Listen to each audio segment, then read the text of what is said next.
Donc avec Maître Garance Mathias, on va justement développer cette réponse opérationnelle, juridique, diplomatique qui s'enchaîne et qui démontre qu'il y a réellement un vrai progrès grâce aux plaintes qui ont été évoquées tout à l'heure par Saad Kadi, grâce aux enquêtes dans le monde entier. Et pour commencer, je vais essayer de vous expliquer concrètement comment ça se passe, comment on aborde ces situations, comment toute la communauté aborde ces situations. Et en préambule, en quelques mots aussi, je tiens à remercier le Clusif pour l'occasion de ce partage et avec mes collègues du ministère de l'Intérieur, de la gendarmerie, on a beaucoup de plaisir chaque année à participer à cet événement et puis aux autres échanges du Clusif au national et en région.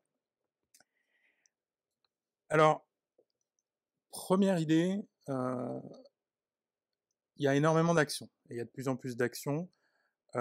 Sur cette frise chronologique, vous voyez un grand nombre d'interpellations qui ont été rendues publiques dans différents secteurs tels qu'ils ont été décrits par Jérôme Biélois. Ceux qui sont soulignés sur l'écran sont des actions où les autorités françaises sont intervenues, la police et la gendarmerie. Et puis vous voyez les différents drapeaux. C'est là où se passe l'action, où se passent les arrestations. Mais en réalité, la coopération, comme je vais le détailler un petit peu tout à l'heure, implique de nombreux autres pays. Sur la photo qui est à l'écran, vous voyez des collègues sud-coréens qui sont en cours de perquisition en Ukraine. Et ce genre d'opération a lieu très régulièrement.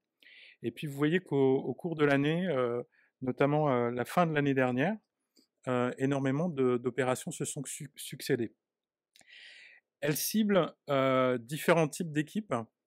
Et Jérôme l'a très bien décrit, il y a différents acteurs, ceux qui développent les solutions logicielles, ceux qui organisent toutes ces actions criminelles, les groupes qui sont derrière les noms qu'on a décrits tout à l'heure, mais aussi ceux qui contribuent au blanchiment de l'argent.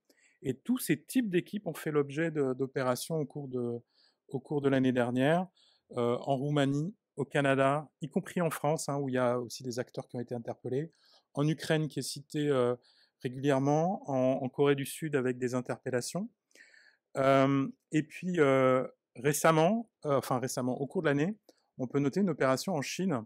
Alors, pas contre un rançongiciel qui occupe une grosse partie des opérations de l'année, mais contre un botnet Mozi qui cible l'informatique connectée, les objets connectés qui sont nombreux dans les entreprises et dans les domiciles. Donc, qu'est-ce qui caractérise tout ça? De l'international, beaucoup de coopération qui est nécessaire, et le ciblage de toutes les capacités des délinquants. Jérôme le détaillait tout à l'heure, il y a plusieurs étapes dans le développement d'un rançongiciel, je ne reviens pas sur les détails, et sur chacune de ces étapes, on peut mener les actions.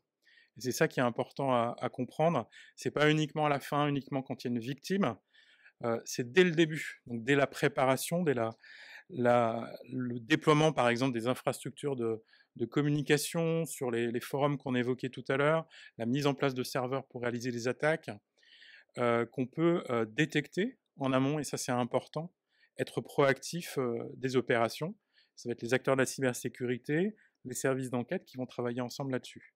La phase d'intrusion évidemment est détectée par les victimes, on l'espère, ou leurs prestataires, et à ce moment-là, dans la situation idéale, on peut le bloquer, et une fois encore, l'enquête peut aussi intervenir à ce moment-là.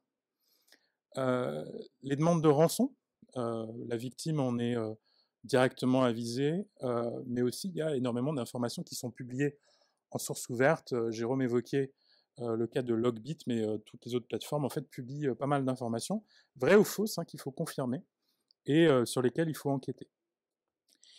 Et ensuite, dans la phase de blanchiment, par exemple, on peut suivre les transactions, remonter à la destination des sommes qui sont payées par les victimes, et donc participer en quelque sorte à l'identification des auteurs ou des auteurs qui contribuent à ces attaques.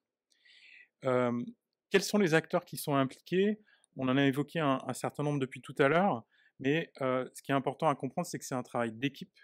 Donc les acteurs de la cybersécurité, les industriels qu'on évoque depuis tout à l'heure, les acteurs étatiques de la cybersécurité, l'ANSSI en France a un rôle important, et puis évidemment les services de police qui mènent les investigations, Interpol et puis Europol en Europe qui facilite ces enquêtes judiciaires, et puis Eurojust qui permet la mise en place d'équipes communes d'enquête, ce qui permet de partager en temps réel des éléments de preuve entre les différentes équipes d'enquête, entre les différents magistrats en toute l'Europe, et qui amène à la réussite de ces opérations. Donc voilà la réponse concrète qui est apportée, et Garance va vous développer les évolutions juridiques qui sont apportées. Merci Eric. Donc effectivement, les réponses sont là. Les réponses sont d'un point de vue judiciaire, une coopération très efficace, comme vient de le dire Eric, mais aussi sont d'un point de vue juridique. Et effectivement, les rançons judiciaires sont exponentielles en cette année. Tout le monde en fait état lors de ce débat aujourd'hui, dans cette conférence. Mais la réponse juridique aussi devient de plus en plus efficace. Premier temps, une réponse aux États-Unis. Réponse aux États-Unis avec la déclaration de l'état d'urgence par le président Biden.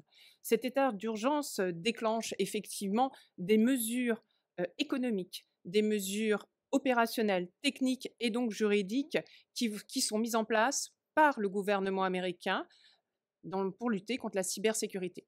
Donc effectivement, c'est la première fois, à notre connaissance, qu'un président des États-Unis déclare un état d'urgence pour lutter contre la cybersécurité. Donc c'est un événement effectivement très important à prendre en compte dans le cadre de l'évolution du cadre réglementaire avec des moyens exponentiels dans tous les domaines. C'est la réponse américaine. La réponse américaine, effectivement, va se décliner sur plusieurs axes. Déjà, le CISA, qui est un organisme, on va dire, étatique, qui permet de lutter contre la cybercriminalité, met à disposition des victimes, met à disposition de tous les acteurs un portail très efficace avec une déclaration d'attaque via les rançongiciels directement au FBI. Donc ces formulaires qui sont, on va le voir, extrêmement simples, permettent d'avoir une remontée et la prise en compte des demandes des victimes, quel que soit leur statut, dès le début de l'attaque. Autre chose aussi, parce qu'aux États-Unis, il y a toujours l'épée Damoclès de la sanction, l'OFAC, qui dépend effectivement du Trésor, qui dès 2020 mettait en garde contre le paiement des rançons, avec une prise en compte, avec des sanctions administratives qui seraient très élevées pour tous les intermédiaires qui pourraient payer ou faciliter le paiement d'une rançon. Donc une volonté étatique de lutter et de sanctionner extrêmement fort les rançongiciels et tous les maillons. On l'a vu, tout à l'heure Eric l'a présenté, il y a une chaîne dans une attaque par rançongiciel, et que ce soit de la location du serveur, que ce soit de la gestion de la plateforme, que ce soit effectivement des différentes typologies d'attaquants, une volonté effectivement de cibler tous les acteurs et tous les maillons. Donc une réponse globale. Donc effectivement, à l'écran, vous voyez les formulaires pour déclarer les rançongiciels. Nous ne sommes pas dans des délais comme on connaît en Europe et notamment en France, dans certains cas réglementaires pour déclarer, mais nous sommes effectivement pour une meilleure connaissance et une meilleure prise en compte, indemnisation et surtout lutte contre les rançongiciels aux États-Unis. Que fait l'Europe? Que fait la France? Que fait l'Europe? Bien entendu, les réponses sont là aussi. Les réponses sont efficaces. Des réponses qu'on connaît déjà. Des réponses parce que même s'il n'y a pas d'interdiction formelle de payer une rançongiciel en France, il y a tout un cadre qui existe, un cadre réglementaire très fort. Premier cadre réglementaire, effectivement, le blanchiment des capitaux. Des sanctions sont très élevées, y compris sur les personnes morales, donc sur les entreprises qui pourraient faciliter le blanchiment des capitaux. Des réponses aussi qui sont liées à la prise en compte des directives sur la lutte contre le financement du terrorisme, parce qu'effectivement, toutes ces sommes, tout ce paiement de rançon peut servir effectivement à attraire et à financer des activités illégales et criminelles. Donc, des sanctions qui sont là, qui existent et qui sont renforcées. Par exemple, tout ce qui est rançongiciel et lutte contre la cybercriminalité fait partie de la directive sur la lutte contre le blanchiment.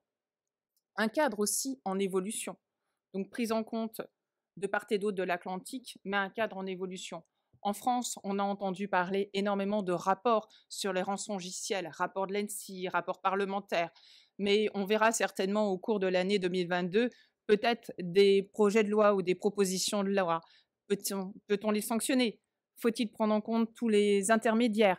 Quel est le contexte exact? En Europe, de nombreuses réglementations sectorielles sont déjà proposées, que ce soit Nice 2, que ce soit effectivement sur le secteur financier, les règlements DORA ou autres. Donc beaucoup d'acronymes, mais je pense qu'on aura l'occasion de vous en parler. Ce qu'il faut retenir actuellement, c'est que la réponse judiciaire est là, on vous l'a présentée. Il convient effectivement de déposer plainte. On l'a dit, l'importance du dépôt de plainte, l'importance des victimes. Et il faut aussi bien prendre en compte un cadre réglementaire renforcé en France, en Europe, aux États-Unis. Merci beaucoup.